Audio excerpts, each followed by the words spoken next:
ज्यादातर लड़कियां हनुमान जी की पूजा नहीं करती। इस विषय पर दूथा शब्दों के आसपास एक विस्तृत लेख प्लस स्टोरी दूंगा।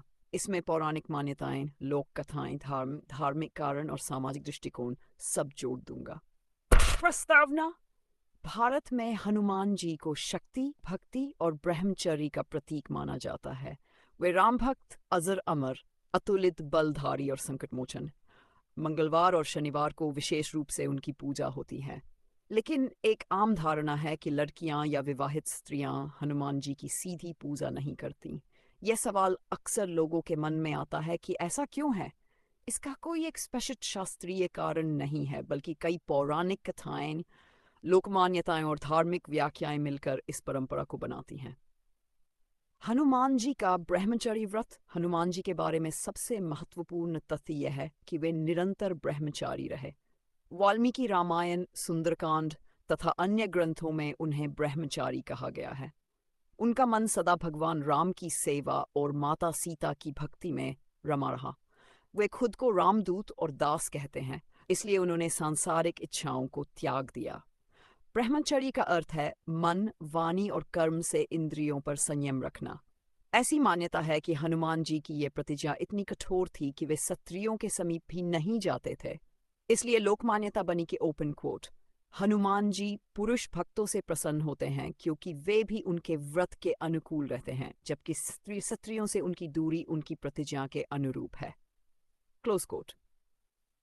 माता सीता और हनुमान जी का संबंध रामायण में जब हनुमान जी पहली बार अशोक वाटिका में सीता जी से मिले, तब उन्होंने भक्तिपूर्वक अपना परिचय दिया। सीता जी उन्हें आशीर्वाद दिया। ओपन क्वोट, पुत्रवत भजामि त्वां, मैं तुम्हें पुत्र के समान मानती हूँ। Close quote. इसलिए कई लोग मानते हैं कि हनुमान जी स्त्रियों के लिए पुत्र स्वरूप हैं। इस वजह से भी स्त्रियां उन्हें पति रूप में या कामना पूर्ति हेतु नहीं, बल्कि संतान रूप में पूजती हैं। कई जगहों पर स्त्रियां मंगलवार को सिंदूर अर्पण नहीं करती, बल्कि केवल प्रणाम करके निकल जाती हैं। सिंदूर प्रसंग। हनुमान जी के बारे में एक प्रसंग प्रसिद्ध है। माता सीता ने मांग में सिंदूर लगाया। हनुमान जी ने पूछा, माता यह क्या है? सीता जी बोली, ये मेरे पति की लंबी उम्र के लिए है। हनुमान जी को यह सुनकर राम जी की लंबी उम्र की चिंता हुई और उन्होंने अपने पूरे शरीर पर सिंदूर लगा लिया ताकि राम जी को अधिक आयु मिले।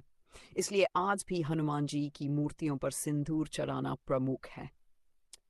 चूंकि यह रीति मुख्य रूप से पति की लंबी उम्र से जुड़ी हुई मानी जाती है, इसलिए स्त्रियों को सीधे सिंदूर चढ़ाना अनुचित समझा गया। शास्त्रीय आधार। अगर शास्त्रों में देखें तो कहीं भी स्पष्ट रूप से नहीं लिखा है कि लड़कियां हनुमान जी की पूजा नहीं कर सकती, लेकिन कुछ ग्रंथों और टीकाओं में संकेत है कि हनुमान जी ब्रह्मचारी हैं, इसलिए स्त्रियों के संपर्क को न्यूनतम रखा जाए।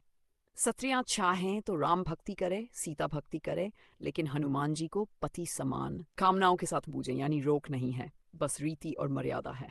समाज में फैली मान्यता। भारतीय समाज में कई रीति रिवाज, शास्त्र और लोक मान्यता के मिश्रण से बने हैं। कई जगहों पर लड़कियां हनुमान जी की पूजा करती भी हैं, विशेषकर शिक्षा, बल, भय निवारण या संप्राप्ति के लिए। लेकिन बहुत से घरों में उन्हें केवल प्रणाम करने, आरती देखने या चालीसा सुनने की अनुमति होती है। सीधी पूजा, तेल दीप, सिंदूर चढ़ाने आदि का काम पुरुष करते हैं। कुछ प्रमुख लोकथाएं। ब्रह्मचारी प्रतिज्ञा कथा है कि हनुमान जी ने व्रत लिया कि ओपन कोट, मैं आजीवन ब्रह्मचारी रहूंगा, स्त्रियों को अपने समीप नहीं आने दूंगा और केवल राम सेवा में रहूंगा।